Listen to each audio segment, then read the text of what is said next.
Oops. Oh, they did change it. I'll get on mic about that. All right, welcome. The House Oversight Committee on Homeland Security and Foreign Influence will come to order. Will the clerk please take attendance? Chair Brock. Present. Representatives Meerman. Here. Shriver. Present. Menser. Here. Conlon. Here. Mr. Chair, you have a quorum. Thank you very much. Representative Conlon moves to approve the minutes of the April 16th meeting. Hearing no objections, they are approved. All righty. So before we get into presentations today, we have our own presentations. Did anyone bring anything to show? I thought that was just the first. No, it's not the first. This is an ongoing thing that we, All right. that I want that opportunity to be available of you folks, something related. So I did bring something. I don't know if we had this before. Have you seen this before? Okay. All right, so this is a 30 millimeter A10 bullet, if you will. Definitely won't fit in any shotgun, right, or any gun, right, Sheriff? But this was given to me by a friend of mine. So this is not live ordnance, just for the record. Not live ordnance, it's empty. But it is a real bullet, a real piece of ammunition that the A10 Warthog would. There's a lot of things that use the 30 millimeter system, but that's my show and tell item. And as General Doug Slocum was in here, I think I said there's nothing more exciting than hearing an A10 go off. Nothing else fires nearly as quick and as glorious as an A10 in the field. I remember her. Hence, I did get it from Odie. I didn't want to say that, but he gave it to me as a gift for speaking the other day up in Sterling Heights. He's a totally cool guy. He is a very, very, very good person. I did want to discuss. I did send out a letter. I know we talked about universities a number of weeks ago, and we had sent out. I had personally sent out. The working group had sent out letters to universities regarding Chinese joint ventures, and I had recently sent a letter out to University of Detroit Mercy, and from that letter that I sent to Dr. Taylor, I got an invite, and I met with him on Monday at his office and had a real productive meeting. And come to find out, I should say, not everything is clear as mud until you actually get into it and get some clarity. But their program that they operate, they do an engineering joint venture with China, Vietnam, various countries overseas. And some of them are foreign entities of concern, we would consider them. And none of their foreign students, especially from those countries of foreign concern, actually come to the U.S. Their professors and their adjunct professors go to those locations or via Zoom do all their studies abroad. It gave me a lot of reassurance with our discussion, as well as they have a very robust cybersecurity program at UDM. And their cybersecurity program, even though their engineering degrees require one course in the cybersecurity program, their foreign students are not allowed to participate in that. And their program for cybersecurity and their program for engineering are not housed in the same departments and stored in the same location. Gave a lot of reassurance to me as far as their program, and that it was much different than when I was looking at Eastern University, Oakland University, University of Michigan. Their programs it's completely different structure. And really, I was very impressed with their thought process on putting guardrails in their institution. He was very cognizant of, I guess, the worries, if you will, and protecting that DoD research that they have being done in the cybersecurity world at their university. And out of that, we're looking at possibly getting them involved in our committee as well on their cybersecurity side once we get into that realm. They have some real experts that are cutting edge there at University of Detroit Mercy. So it really was a good outcome, but I just kind of wanted to give that update. And as we got a Detroit news, you may have seen there was a news article regarding, I'll just say there's lots of contributions to various events in DC, and we see that different foreign entities such as Goshen and others definitely get involved in giving money to lots of political individuals on both sides, and I think at this committee we need to stay focused and really identify and keep on elected officials, even though we are them, but our job is to identify and make aware, and when we see a lot of money floating around, even federally and state-wise, we certainly need to be aware and watch those things. So hopefully we can do a good job here. Yes, ma'am. I'm just going to say it's really very troubling that Goshen donated $1 million, and one of our representatives or one of our candidates is saying it should have been more. But when you donate $1 million, from a company that we have talked about as being a communist, boy, that says a bad thing for the candidate who took that money and the fact that it was even offered. Yes, yeah. And I don't want to delve on that too much, but I appreciate you bringing that forward. And it's just a reminder at this committee that we have to stay laser focused on what our mission is, and that is to bring awareness and try to get rid of that influence that is even here. So, alrighty, without further ado, I appreciate you putting up with me on that, but there are a lot of things moving forward and some legislation and things we're looking into in the drone world and cybersecurity world. But we have a special guest today, Sheriff Troy Goodnough, and I guess I won't try to hide our relationship, our professional relationship. I make that clear, but he is my sheriff. Troy Goodnough has been down in Monroe County for your entire life. For the most part, he has an incredible wife. Mrs. Goodnough is an amazing person, and she's rubbed off quite a bit too, because you're an amazing sheriff. He has served as a reserve deputy since 1987, and he started out in tool and die. He was in an apprenticeship going to Monroe County Community College, and once he completed his college degree, he became a correctional officer in 1990. 91, he graduated from Delta College as a regional police academy, and he was assigned to the Road Patrol Division. Sheriff Goodnough has been assigned to the Detective Bureau and Michigan State Police Narcotics Team. He was on the Auto Theft Surveillance Team, Traffic Services, etc., etc. In 2006, he was promoted to lieutenant, and in 2013, he was promoted to major of the jail operations down in Monroe County. He got a lot of experience and performed very, very well. He ran for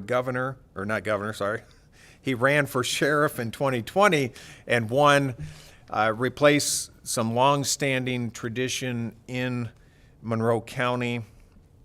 And since 2020, he has been very active in the sheriff world and the National Sheriff Association. Today, he's going to be talking about V.I.P.E.R, which I'll allow him to discuss that during his testimony. But he is the most involved sheriff we have ever had in Monroe County.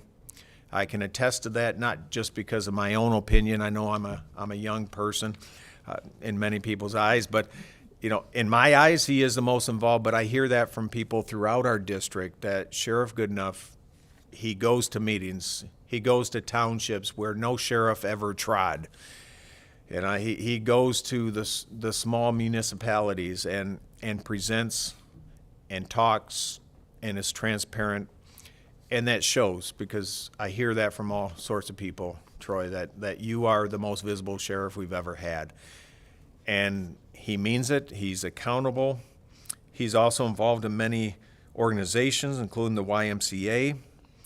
He's involved in the Community Uplift Program, which is a nonprofit in our community that helps not just veterans, but people in need and organizations in need in our community. He's very involved in Ducks Unlimited. He's a Kiwanis member. He's very involved in our community, and not just because he ran for sheriff in 2020. He was doing all this well prior to that. So he's won some national awards as well, I believe. Well, state awards, national awards, and I don't have that here. Working with child welfare, mental health, and the V.I.P.E.R program that he's going to present today has been emulated throughout the state and the nation. He presented, I think, 2 years ago at the National Sheriff Association, or was it last year? 2 years ago. Yeah, on mental health and the Mental jails, health. Yes. And so he's going to present that. I can't say enough about you, Troy. You're a friend and a true servant to the community, and our community appreciates him very much. Without any further ado, I'll hand it to you, Sheriff Goodnough. Thank you for being here, sir. Well, thank you, Chair Bruck and members. It's my privilege and honor to be here in front of you today to highlight a topic that so often is not viewed as important, or it doesn't happen in my community. A lot of people think because they don't see certain things, it's not happening. I'm here to tell you today, no disrespect to your respective districts or communities, it's there. It's there. And I just want to give you some high-level points that, from a number of perspectives, will give you the information related to human trafficking. And hopefully, if you see something or take something away from the presentation today, that you can report it to your local law enforcement to address the issue. I've shared a 25-slide PowerPoint that it's available to you. I'm not going to read that PowerPoint. That's not my way of presenting. I'm going to just hit on some high points, and I surely offer you the opportunity to ask questions or seek clarification on any information that I cover with you today. So what is human trafficking? Essentially, human trafficking is the harboring, transportation, and obtaining a person for the purpose of commercial sex. It could be by force, by fraud, or by coercion. There's labor trafficking. We know at this time of the year we get a number of individuals that come in to work on our local produce farms. Frequently we find individuals being trafficked for labor, basically paid a very small amount of money for a lot of work that then becomes into more trafficking opportunities for the person that brought them here. As I highlighted, force, fraud, no coercion, threats, physical or psychological, are the driving forces behind some of these motives. Again, commercial sex acts mean anything of value given to receive by any person. What is human trafficking? Again, actions, it's induced, they're recruited, they're harbored, they're transported, and the means, force, fraud, or coercion. And as I said earlier, the purpose is for commercial sex trafficking or labor trafficking. Myths, excuse me. By far the most pervasive myth about human trafficking is it's always often. It involves kidnapping or other violent crimes. In reality, most human traffickers use psychological means of trafficking, defrauding, manipulating, and threatening the individuals that they procure for this business. So what does that mean? And it'll be further explained in other slides, but these individuals the traffickers befriend their victims. They find that they're people frequently that are addicted to substance abuse, suffer from behavioral health issues, low self-esteem, and they befriend them, and then they put them in a position to traffic them for the purposes of making money. And they do that by limiting their movement and their ability to communicate with other friends and family. Again, I keep focusing on this force, its fraud, and its coercion that drives this industry of commercial sex. There is much wider awareness of sex trafficking in the United States than labor trafficking, but it is still here. I mean, we know here in Michigan, we rely on a lot of individuals that come to our state from other countries during the summer months, and you'd be surprised at the number of those individuals that are here being labor trafficked. Again, another myth, it only happens underground or in industry. That is not true. Human trafficking cases have been reported and prosecuted in industries including restaurants, cleaning services, construction, factory work, lawn care business is another prime example where they hire these individuals to do this mundane, labor-intensive work and pay them very minimal if they pay them at all. Another myth is it only involves women and girls. That's absolutely incorrect. A significant number of individuals are males, and I will share one story with you that we recently investigated in Monroe County that involved an individual in this country from Germany that was soliciting a 15-year-old male for sexual gratification. We were fortunate enough, it was about a 6-week investigation. We were able to identify the individual, take him into custody, find that he was in this country illegally. We're prosecuting him for his crimes against this 15-year-old male, and there's a detainer was placed on him by Immigration, Customs, and Enforcement, so that when our prosecution is done, they will deal with him accordingly. I don't want to confuse human trafficking with human smuggling, which involves illegal border crossings and things of that nature. I don't want to say there's not a nexus in some of them, but that's not sex trafficking. Another myth is that trafficked persons consented to the initial situation when it cannot be human trafficking or against their will because they knew better. That's absolutely incorrect. The initial consent to commercial sex or labor settings prior to the acts of force, fraud, or coercion. But again, they may be brought in making promises. I'm going to give you a better life. I'm going to give you royalties. And they find out at the end of the day that that's not truly what's happening. Again, this is happening all around us. Is it covert? Absolutely, but it's not always. I'm sorry, I missed one there. Covered that. Whoop.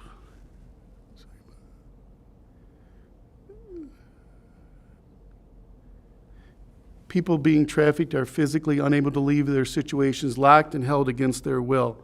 That is absolutely correct. We've had situations where these individuals have been recruited. They're sex trafficked. There's stories where they've been held in, if you've seen these animal cages that people have in their homes for pets, they let them out. They perform their sex act with the individuals that the individuals tracking them has procured, and then they go right back into that, for lack of a better term, that dog kennel. We've seen where they've been handcuffed. They have no access to telephones, communication with friends, and they control all the money in this model of business. I don't know if my slide slipped. Okay. It says many traffickers target victims they don't know. Many survivors have been trafficked by romantic partners, including spouses and family members, including parents. And that is absolutely correct. So they, as I said before, they befriend these individuals, then they decide they're going to use them as a product of income, and they traffic them. You'd be surprised at the mothers and the fathers that traffic their young teenage daughters and boys merely for a source of income. And you say, how does this, again, this is criminal activity, and a lot of people say, well, how do they do this? And how do you do it, Sheriff? How do you identify these people?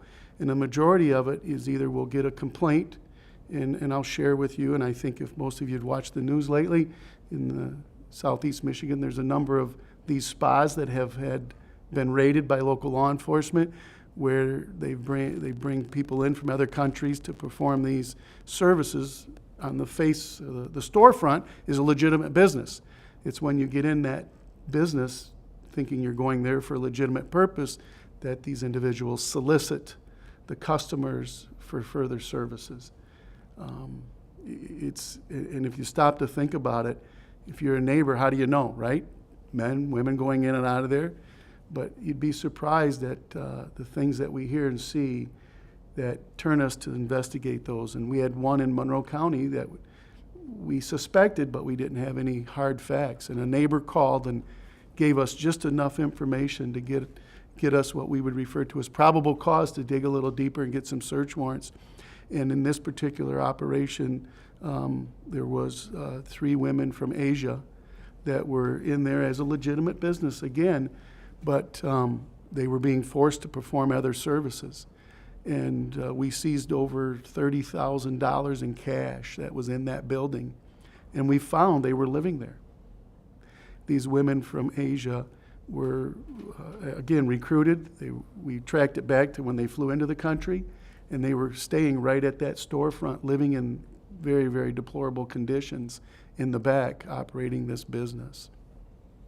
We've charged them. Now, whether they remain in this country, because they did bond out to stand trial, it'll be left to be determined at a later date. Prohibited conduct. Again, I don't want to get into the laws. This is just a brief description of the laws and then the penalties for using this. As I said, we're finding, everybody has a cell phone today, right? And the computers, which I'm using here, this is where they're using this tool to facilitate their crime. They're going on these illicit websites and they're trolling and looking for these individuals. One of the things that's very, very important that I mentioned is a lot of these laws that govern human trafficking are consecutive terms. That means they, one after another, they don't run concurrent, which is a big deterrent. If they get a 15-year sentence and another 15-year sentence, sometimes they run concurrent, but in this crime particularly, they're consecutive, one runs after the other. Kidnapping, attempted murder, CSC, these are all crimes that we look at when we investigate these cases. One of the things that's not on my slide that I think it's important, what do you think is if you don't mind, Mr. Chair, if I ask a question, what do you think is the biggest event in our country that has the biggest impact on human trafficking, if you know? Trevor? I'd say the porn industry. The porn industry, yes, but the biggest event that we hold in our country that attracts the biggest number of human trafficking cases. Rep. Menser? I was going to say some kind of event like the auto show that brings in hundreds of thousands of visitors, or some other kind of fair or festival that attracts a lot of attention. The auto show is one, yes, but there's one other. Any more guesses? I'm going to say the Super Bowl. Absolutely correct, the Super Bowl. And you would think that would be a family-friendly environment, right? It's amazing. And I can tell you that what event did we have in Detroit this year that brought a lot of fanfare? The NFL draft. We ran an operation during the NFL draft, undercover trafficking operation. Without getting into too much detail, we were engaged with over 100 individuals seeking to have sexual relationships with a 15-year-old of different genders. Yes. So, and you say in Southeast Michigan and that kind of activity. So just imagine what's going on across the country. And we know Toledo, Ohio is one of the top 5 human trafficking hubs. Again, no disrespect to Toledo, but as you know, we border that. We frequently have individuals that prey excuse me, on our residents just by coming over the border. So some of the things that I really want to drive home with you this afternoon is recognizing the signs of human trafficking so that you can take this back to your family, your friends, and your constituents.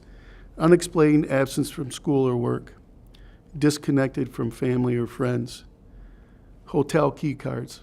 We find a significant number of these events occur in our hotels, and ironically now Airbnbs. They're renting these homes because they're in a community, a little more discreet than a motel. Lack of personal possessions, unstable living conditions. And why is this? Because the individuals that are being trafficked are giving nothing. As I said earlier, no cell phone, no money, nothing. The bare necessities. And by that, they usually don't get hygiene products or anything of that nature. So if you see somebody standing outside the grocery store, chances are the individual that's trafficking them are not far away. They're going to be within distance. They won't carry any identification with them. They're not going to have a purse. They're just going to be out in front of that store or that business. And again, they won't have any personal items on them at all because the trafficker limits their ability to communicate with anybody or identify them. No freedom of movement. As I said, the trafficker will be within close proximity to make sure that they don't flee. And I want to kind of take a sidebar, if you don't mind, Mr. Chairman, for just a minute. We had a case in Monroe County that the lady was being trafficked. And we did an operation, we arrested him, and we took her from that environment. Our goal is to be the voice for these men and women. We have to be there to get them the help they need. And it's worthwhile noting that they will be offered help or to be removed from that environment between 8 and 10 times before they actually grab that opportunity and seize it. And the lady that we had, we took her out of that environment. We got her into some treatment. We got her the help she needed. And within 5 days, she was back to the individual that was trafficking her, that beat her unconscious in prior incidences, but she went back. And I share this with you to keep in mind that the biggest hurdle that we face with this human trafficking is when we have these, I don't really want to use the word victims, but victims. There's no place that they can go to be hard, to seek help and treatment. I shouldn't say no place, they're very limited. This young lady, we had to put in an environment back in Monroe County. And I always jokingly say we need to take them to the UP where they don't have that access to come back and be trafficked again.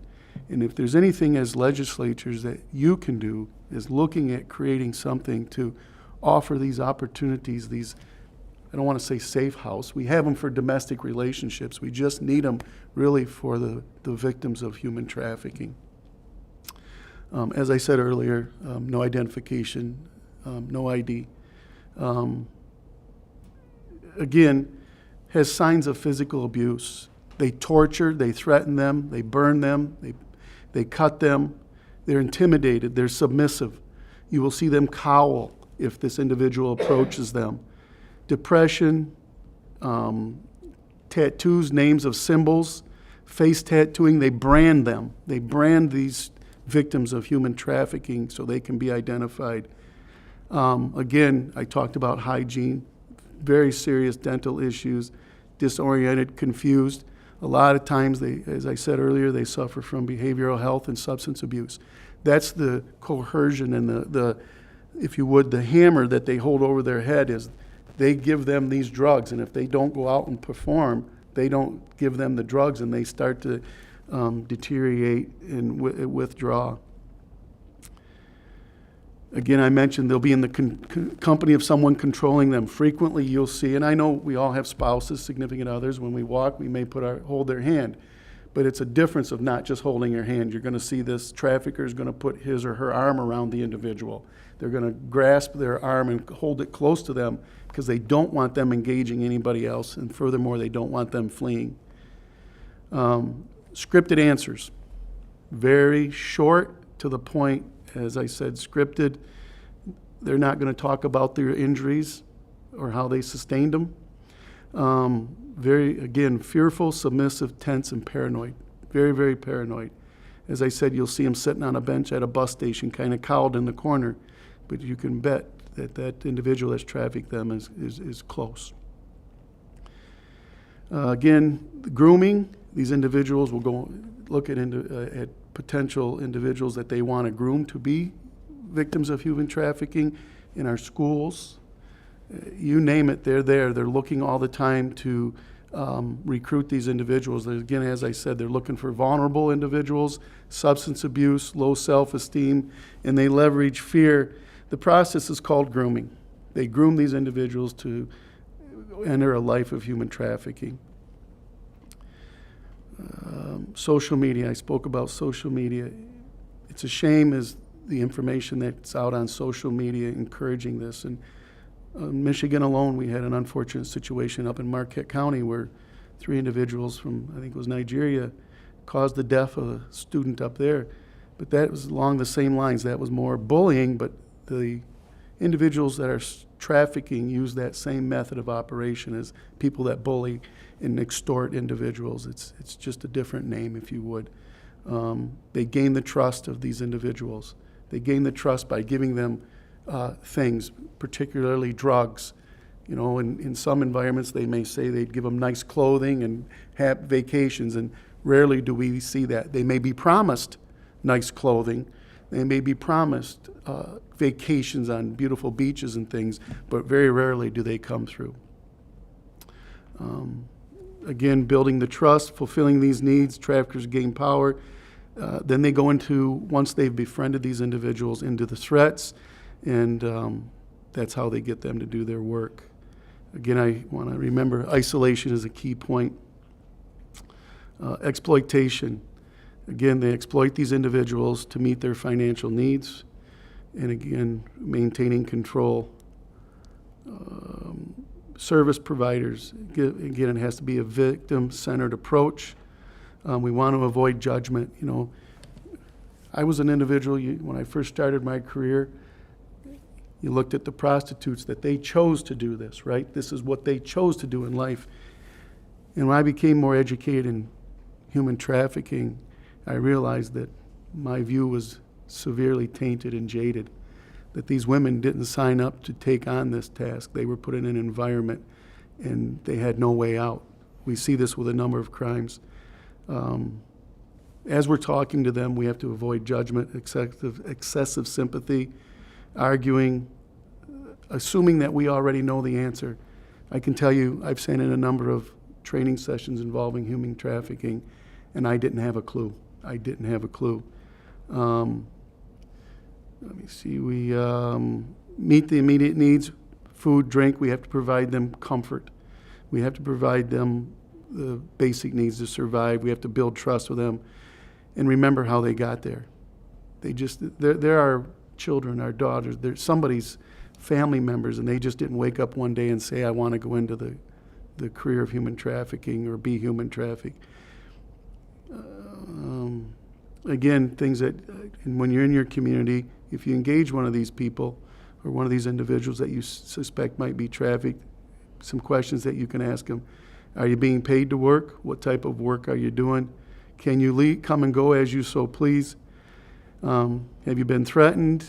Where do you eat and sleep? Because again, we find these individuals are put in very inhumane places and conditions. They're told when they can sleep, when they can't sleep. And as I mentioned, your identification, all your personal belongings, the individuals retain. As Chairman Bruck mentioned, when we launched this program at the Monroe County Sheriff's Office in July of 2021, I pulled our detectives in and I said, this is what I want to do. I want to launch this human trafficking task force. They developed the mission statement, which you can see up there. And I said, we need a name for our team. And they developed the team we call V.I.P.E.R, which is the Violent Internet Predator and Exploitation and Response Task Force. And we have been very successful in the county. To date, we've investigated 55 cases of human trafficking or child exploitation. Of those 55 cases, 10 were investigated as human trafficking. Of those 10, 1 was charged with human trafficking in courts. I can tell you, you say, Sheriff, why only 1? Trying to get these individuals to come forth and testify is a very, very tough task, because these individuals that are trafficking them have such a control over them, they don't want to come to court and testify. And absent their testimony makes it a very, very difficult case to have successful prosecution. And 45 of the cases, as I mentioned, were child exploitation or child solicitation. What I encourage everybody when we talk about human trafficking, we talk to parents, they have to monitor what their children are doing on their electronic devices. more often than not, they will find their children, whether it's gaming, that these individuals will prey on them, and again, befriend them to make them believe that they have something for them to get them to join their objectives. If you do encounter somebody like this, do not alert the suspect of the offender. We want, again, I talked about children, grandchildren, about using and utilizing their electronic devices. And again, this is why I share this with you today, so that you can just have some information for your own children, your own grandchildren, or if you're in the community. So, Mr. Chairman, that's the end of my presentation. I'm welcome to answer any questions you have. And I know I went through that quite fast. I want to be respectful of your time. No, first off, I do want to say thank you for coming here today and sharing what you're doing. Congratulations on, the hard work that you and your task force do, specifically in V.I.P.E.R. And I would like to hear a little more about V.I.P.E.R. as far as the operations. And maybe there's some things you can't, disclose publicly or not, but as far as you've had 53 cases, I did have a question here regarding, 1 out of 10 of those individuals that actually, got, I don't want to say charged or prosecuted, but you had 45 cases of child exploitation. I'm assuming there's a big difference between an adult victim and a minor victim as far as the ability to prosecute. And just to further maybe tell us, V.I.P.E.R, what exactly do you do? Where are you getting these leads, or how is that process working, and how is it different than what other police departments, sheriffs are doing around the country in order for you to have the success that you've been able to have? And I did send out to the committee a number of news articles and things in an email, from V.I.P.E.R specifically, some from Detroit News and other news outlets. I think CNN had an article as well that highlighted some of the captures that you've done. So can you just kind of delve into the operations of V.I.P.E.R just a little bit more before I do the questions? Yeah, and I don't want to get too deep into it, but one of the things I did forget to mention is our task force consists of members of the Sheriff's Office, and we partner with the Monroe City Public Safety Department. When we do operations, we'll bring in the Michigan State Police, the FBI, Border Patrol, whatever resources we need, depending on the totality of the circumstances surrounding the investigation. I don't want to get into the weeds too far. For lack of a better term, I don't want to show our hand, but all sheriff's offices in Michigan and law enforcement across the country, they have the same playbook for the most part. We just may alter it just a little bit to fit what our goals and objectives are. Again, and again, I'm being selective on what I say because I don't want to show my hand, so please forgive me. We're aggressive. We currently have 1 detective from the city of Monroe and 1 sheriff's detective assigned permanently to the V.I.P.E.R task force. Now, that doesn't mean there's not other things they do, but their primary focus is on human trafficking. And as I said, we can get on any electronic device and any app, and I would say within 3 to 4 hours, we'll be chatting with anywhere from 30 to 40 individuals seeking out minors for sexual gratification. Very disturbing. Very disturbing. I have some other questions, but I'm going to go to the committee. First up is Representative Menser. Thank you very much. My brother happens to be a member of MACE, of Macomb County Sheriff Department, and he has been involved in cases of human trafficking. But I was also hoping that you could explain a little bit more of the difference between human trafficking and human smuggling, because my nephew is also a Border Patrol agent, and he's been involved in cases of human smuggling through El Paso. So, and I don't want to say there's not a nexus, but again, the human trafficking individuals brought here for the purpose of generating revenue for an individual. As human smuggling is the same thing, but it's a one-time you pay an individual, my interpretation is you pay an individual to smuggle you from one country into our country, and then your relationship and your contact is ended at that point once that individual arrives in our country. Whereas human trafficking, they maintain that contact, they maintain that coercion, maintain that fear and that threat over this individual while they continue to generate revenue. It's not a one-time payment, if you would, so to speak, to smuggle you into the United States. This is a continuous operation. And do you have a member of the V.I.P.E.R team that also is, does computer-related enforcement that, trolls for these kind of advertisements on the dark web? Yes, ma'am. Thank you. Yeah, and before I go to the next question, so you're saying that there's both. There's human smuggling sometimes becomes human trafficking. And so you're dealing with both citizens of the U.S. and non-citizens. Is it a 50-50? And unfortunately, I don't have that percentage. Chair Brook, as I mentioned, we did an operation which involved 3 Asian women that were smuggled into this country and then human trafficked in our own community. So there is a nexus between those two. I don't want to say, I don't have at my fingertips what the percentage is of the numbers smuggled in versus the numbers that are smuggled in and converted to human trafficking, if that's clear. Roger that. Thank you. Representative Mearman. Thank you, Chair Brook. 2 different topics, both questions. First one, in regards to labor exploitation.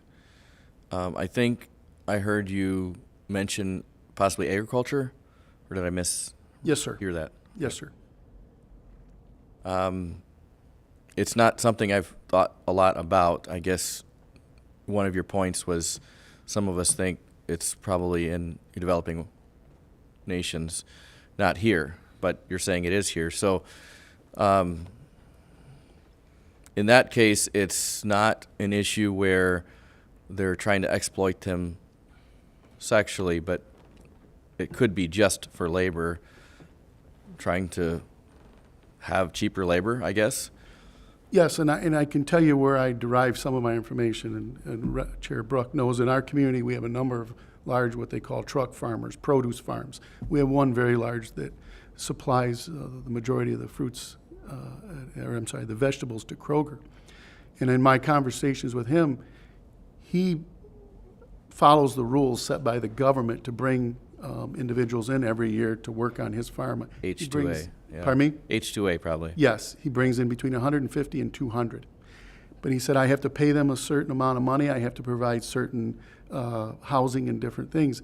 And he says it's very difficult at times because some of his counterparts, they bring these individuals in for labor trafficking, pay them very much, so their profit margin is much greater. They can reduce the price of their product because the cost to harvest that is not the same.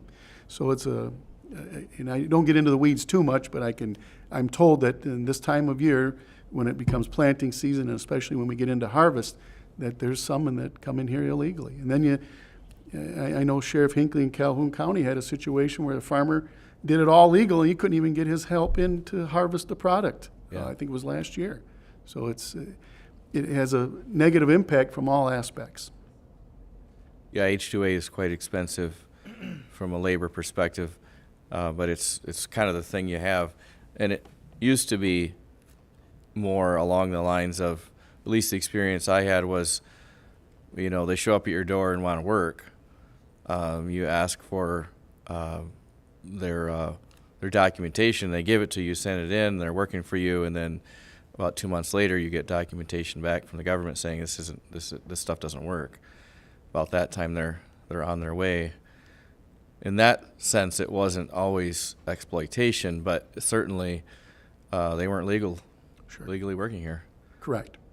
My other question, if I may, in the case of a trafficker, it sounds like you mentioned as well the difficulty of getting testimony. They're the problem. They're going to keep doing it and finding other people that will, try to traffic. I guess maybe go into a little bit of detail about that issue, because if you can grab the trafficker and keep them from doing it again, we're a lot safer. But that is probably the issue of how it's hard to do, I suppose. It's and we have some very robust laws related to computer utilization for committing these crimes and holding them accountable. It's just at the end of the day, we have to have physical evidence, or we have to have testimony and a victim to come forth. And if they flee because of the coercion and the force and the power that this individual has over them, I sat in front of this lady that I spoke about, and she praised that the things that our organization was trying to do to get her help. And my jaw hit the floor when I found out next week that she had went right back to him.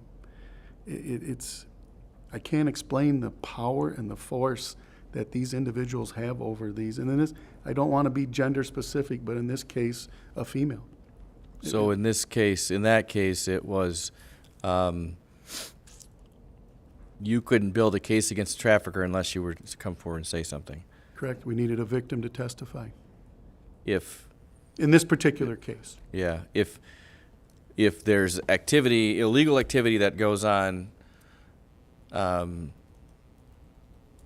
money changed hands for an act, I guess that's all you have. You don't have a connection yet to the person who's trafficking them.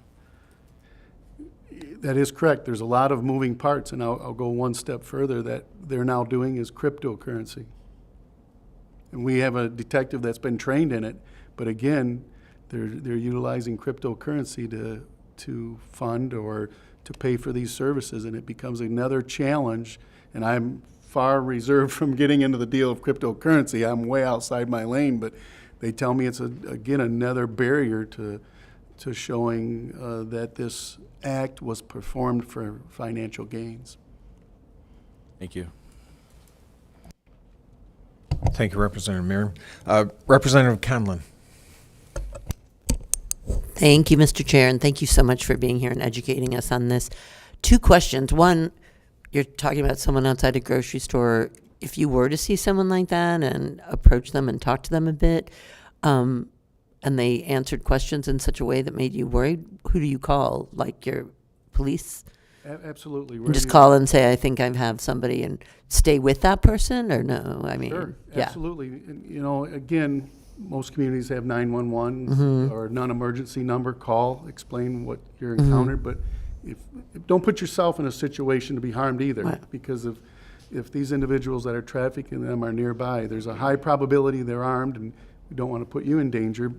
But if you can remain there, it's just so that the officer, chances are, if a trafficker sees you engage this individual, their suspicions are going to rise. And then if they see you pick up the phone and start make calls, there's a high probability they're going to come in and try to remove that individual.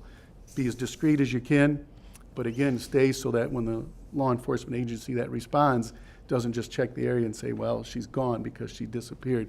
At least convey your information to the officer, even if she does leave, whether you can get a license plate number from the car that can give them some investigative leads. Nice. And what other tools could you use from us as a state to sort of do this valuable work? And I imagine there are other task force like yours. Do you know how many we have in Michigan? No, ma'am, I do not. I know that Sheriff Chris Swanson was going around the state training, and I think the last time I spoke with him, there was 40 sheriff's office that he trained, but I don't hold me to that number. Because I know you mentioned shelters. It'd be good to have, shelters that could take these people in so they don't go back or don't. That's my biggest ask is if they're, and I don't, without sitting down and really looking at it, we have domestic violence shelters and other. If we can have something geared towards victims of human trafficking, because they're unique in their own situation. And you have to know how to communicate. Like I said, I was fortunate enough to participate in a training session with 2 victims. And it was probably the most heart-wrenching communication that I ever had in my 3 decades of law enforcement, to hear what these women went through. And the sad part about this is neither one of them trusted law enforcement, because they engaged law enforcement, and law enforcement looked at them, as I did in my early days of my career, as it's prostitution, and they chose this life. and they blew off they didn't take it serious. And so these ladies at this time, particular case had, they just didn't feel like anybody cared, and they went right back to where they felt somebody cared, even though it was for the wrong reason.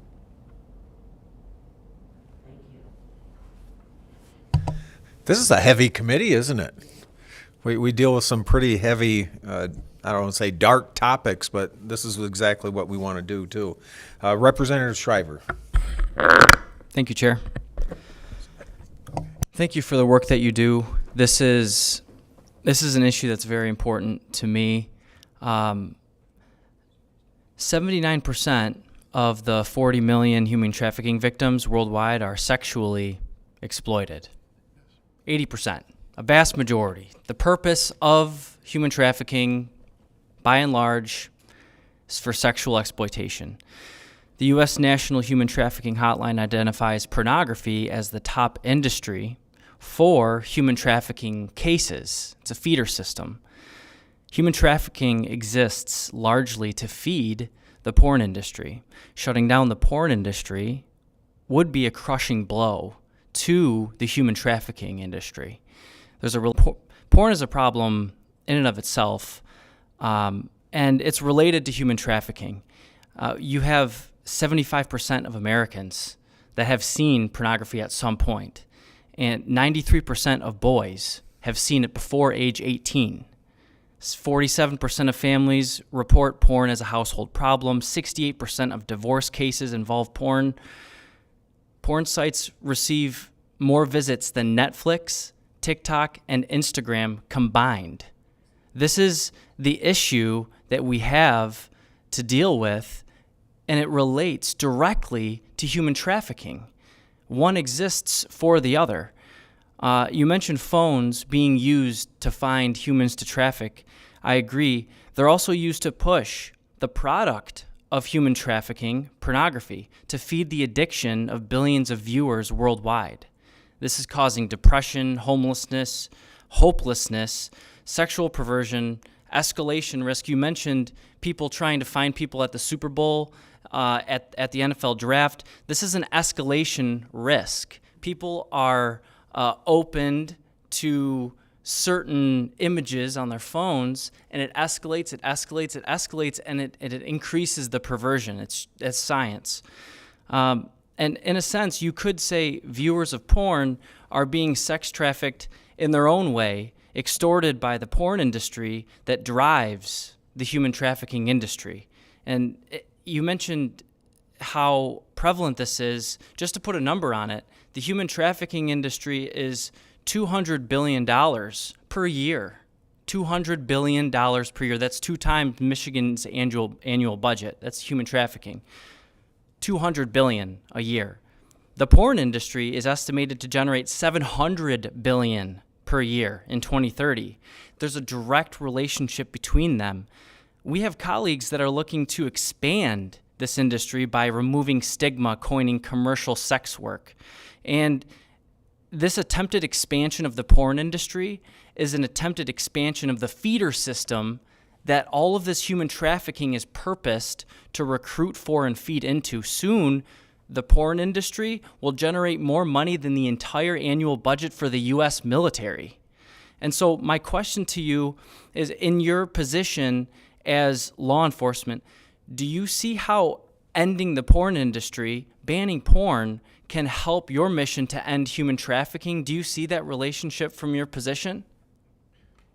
Well, with the information you just provided, I didn't get into that depth, but absolutely, if that's a feeder into or a nexus to this, I think there's some value in what you've said. And my quick follow-up is, how do we enforce? I mean, you mentioned, how phones are used to recruit and kind of peruse the public to find the victims of human trafficking.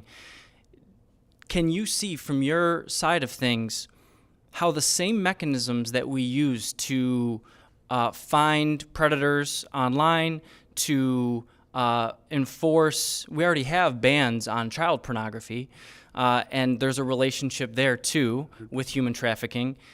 Can you see from your vantage point how we would be able to conceivably enforce a ban on pornography in its entirety with the same infrastructure that we have in place for these other items? I can see how it would be valuable, but if we look across the country, our hands are being restricted more and more on what we can do to get into that phone and what we can see. We can pass all the laws in the world that says you're not allowed to do this. You're not allowed to drink and drive, but people do it. What mechanism, what tool do we have to procure enough information to prosecute or hold somebody accountable? As I said, it used to be that we could get a cell phone and we could analyze that cell phone for data. Now we get a search warrant to analyze the cell phone, but if we find something else, we have to go back and get another search warrant. By no means am I faulting laws that hold people accountable, law enforcement included, but when you put more and more restrictions on your investigative tools, it becomes much more of a challenge to procure enough evidence to hold somebody accountable. Have you had any instances where you were able to bust human traffickers by finding the people who are generating the content using the victims of human trafficking? Yes. Thank you. Thank you, Representative Shriver. Before the next question, we talked a lot about the victims, and you've talked about the handlers. And I guess I kind of want to ask a question about the users at this point. What is your stereotypical user of human trafficked persons, individuals? There is no stereotype. Out of everybody that we've arrested, and I know you're going to know when I mention a couple of these, we've had school officials, we've had automotive employees. Across the state, there's been law enforcement, there's been doctors. There is no demographic stereotype to identify the individuals that are preying on these victims. And is there any stereotypical handlers? No, sir. So you don't find, I mean, are they individuals that are already involved in criminal activities? You mentioned parents actually trafficking their children. Again, there's no one particular criminal behavior that identified that has a direct nexus to this. It's very, very broad, very broad. Thank you. Representative Mearman. Thank you again, Chair Brook. I wondered if you would be willing to have a couple of questions concerning fentanyl and what you're seeing. Sure. I guess in your community, what has been going on in the last couple of years? What are you seeing? How, I'm guessing you're seeing some deaths or. So if I would, and I'm the chairman of our local drug team, which is Mantis, so I know firsthand what happens there. We are seeing a significant decline in fentanyl right now. What we're seeing a big increase in is meth, and cocaine is coming back. In respect to deaths, we were the bellwether case, as you well know, for the opioid settlement funding. Monroe County was. We received a significant amount of money for that, our lead on that case, and we've been strategically deploying that money into our community. And I can tell you we significantly reduced our overdose deaths, significantly. I don't have the numbers right in front of me. And we've done that from a number of different perspectives, from education to naloxone. Every inmate that gets released from the Monroe County Jail is offered a Narcan kit. We were the first law enforcement agency in the state of Michigan to put a Narcan vending machine in our lobby, and we are very aggressive in education and treatment programs. Not to get too far off base here, I will tell you there's a great nexus between behavioral health and substance abuse disorder. And as I've told a number of people at the federal level and the state, if we can invest in behavioral health and substance abuse disorder programs that give us a good ROI, you'll see a change in the direction of this state and this country. But that has to be done with proper programming and measurable outcomes. Can you repeat that Success. again? If we do what? If we tackle those two, make those two situations a priority and monitor the outcomes so that we get a good return on our investment, I think you'll see significant improvement in our country. And you overall. said mental health and substance abuse? Yes, sir. Yes, sir. They're co-occurring disorders. You know, some people say I had mental health, and just to combat my mental health issues, I turned to substance abuse disorder. Some people say I had substance abuse disorder, and they turn to, which then contributes to their behavioral health. I will tell you our inmate population at Monroe County Jail is north of 70% suffer from either behavioral health or substance abuse disorder. And without getting too far into the weeds, we were very successful. We developed a very robust mental health program in our jail and reduced our recidivism rate for those that suffer from serious mental health illness by 37%. I think this, in hand with our aggressive approach on substance abuse disorder, has made Monroe County successful in reducing those number of deaths and combating the problem. And you linked the fentanyl reduction, like you're seeing less fentanyl, to some education, and you said Narcan, but now you're seeing increase in meth and cocaine. Yeah, and I also would, if I could, Representative Merriman, is we took down two major drug organizations in the last 14 months in the county with our concept team that has significantly dampened the environment for those trafficking illegal drugs. I told you he was good. I told you. No, this is great. We appreciate all the conversation, and I'd be remiss to not mention that Monroe County also has one of the 3 ICE facilities in the county. And I know I don't want to distract you too far off, but I do want to ask the question. There definitely is a nexus between smuggling, bringing illegals into the country, and human trafficking. And with, some national changes and things with the ICE facility, you've obviously probably seen an uptick as far as the holdings or detentions that you have there. And does that effort affect your work on the ground? So first and foremost, there are 4 facilities in Michigan. There are 4. There's Chippewa County in the Upper Peninsula, Calhoun County, St. Clair County, and then, of course, Monroe County. Prior to January 1st of this year, we had 7 ICE detainees. I think today I'm at 154. We released 20 yesterday, and I think they're prepared to bring in 12 more today. It's impacting our jail operations because we are seeing an uptick of inmates coming in and out, and I don't want to say it challenges, but it puts the resources, it stresses resources, right?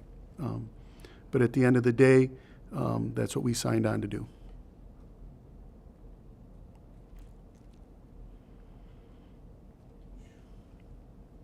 And probably the last question here. We had Sheriff Bouchard here. We had Sheriff Height here. Sheriff Bouchard did talk about the illegal gangs, and I know just recently down in Bedford Township in Monroe County, you were able to apprehend one of those gang members. I don't know if it's Talladega or MS-13. I don't know, but I don't know if you're at liberty to speak on that. But up in Oakland County, they've had a huge impact from Chilean and Venezuelan gangs in their country, or in their county, sorry. Can you discuss that at all in Monroe County? So the individual, yes, that we arrested, he was wanted on an open murder warrant out of Indiana, and he was affiliated with a couple gangs, yes. He was not committing any crimes. It was a traffic stop for a traffic violation, and then he failed to provide identification and utilized false names, and the officer was persistent enough to get the correct information. So yes, I don't want to say that those gangs aren't in Monroe County. I can tell you if they are, they're very covert, and we're not experiencing the criminal activity that unfortunately Sheriff Bouchard is experiencing in his community. All right. Okay. Real quick question from Representative Short. Thank you very much. I appreciate it. On the note of the ICE facility, are you familiar with the 287G program? Yes, sir? Are you guys enrolled in that? No, sir? Would that be something that would be helpful in your efforts? So if I could, Chair Brutt, get into a little bit of detail. We were called. Matter of fact, I was called by the field office director in Detroit. I was called by Washington that said, we'd like you to enroll in the 287G. We had a long conversation, our staff at the sheriff's office, and what's the benefits and what's the hurdles to enrolling in 287G. Because we have what they call an IGSA, an Intergovernment Service Agreement with ICE, the first phase of 287G is accepting individuals on a detainer. I already have an agreement, so I don't need phase one. Phase two would be putting right now I have an ICE detention officer in our facility 5 days a week. The second part of 287G would mean I would assign a member of our office to take the role of that ICE member at no income, no cost. So the citizens of Monroe County bear the cost of funding the position that the government usually funds, and I don't see a good return on investment in that. It's a six-figure cost, and it's not necessary. The third component would be assigning someone to the task force. As of I sat here in front of you today, I'm 16 deputy sheriffs down that serve our citizens. How do I justify putting somebody on a task force when I, in my opinion, struggle daily to respond to calls for service in a timely manner? That's my opinion, sir. If you did have the funding and the personnel, and those hurdles were overcome in some way, shape, or form, would 287G be something you would be interested in if those variables didn't exist? And to answer your question, Representative, my first question to them was, are you going to fund in Port 2? You're going to fund that position? I Yeah. would have said, yes, I'll take it in a minute, because that'll fund it. That'll give me another set of boots in our facility, and it would be funded. I would say absolutely. Okay. He said, no, Sheriff, there's no funding attached to this. And I said, okay, on option 3, is there enough funding attached to this to put a deputy sheriff on that task force? No, sir, that's all borne by you. So I think it's a pretty simple answer. Again, I Something have for us to nothing look against into. Something for us to look into. As far as we have the power of the purse. As far as the legislature, I think that's a worthy program, and I appreciate you making your needs clear. And I appreciate what you do, and thank you for your service. Thank you. Yeah, again, Sheriff Goodnough, can't thank you enough for being here today. Certainly, we got some recommendations down, and anything else. Our goal as a committee is to send up recommendations to the House to get legislation that puts more tools in your toolbox, and we appreciate everything you shared today. This is a pretty tough topic when it comes to V.I.P.E.R and dealing with individuals that are in all of our communities, whether we know it or not. And we appreciate you and your folks that are doing the work each and every day to take care of this and to help eliminate, hopefully in the future, this problem here in Michigan. So thank you again, Sheriff Goodnough, very, very much. Thank you. Have a great rest of your afternoon. All righty. And there being no absent members and no further business before the committee will stand adjourned.